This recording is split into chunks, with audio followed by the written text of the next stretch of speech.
Quantas vezes declarei te amar como me amas, e ao falhar eu me frustrei, até mesmo me condenei.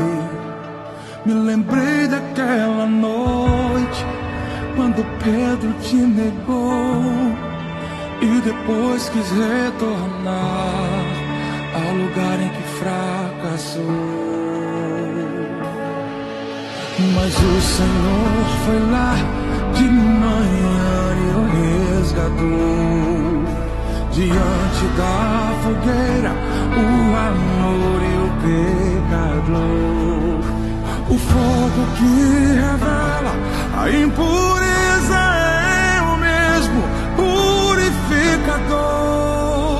Vem me queimar, Senhor, não desista de mim.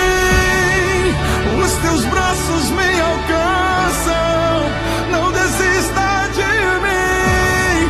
Tua doce voz me chama, como corresponder à altura desse amor. Mesmo assim o Senhor desce ao nível desse pecador. Vem me resgatar, Senhor.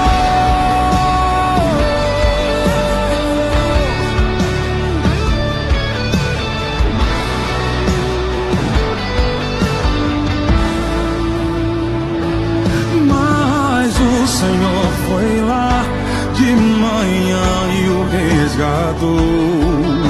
Diante da fogueira, o amor e o pecador.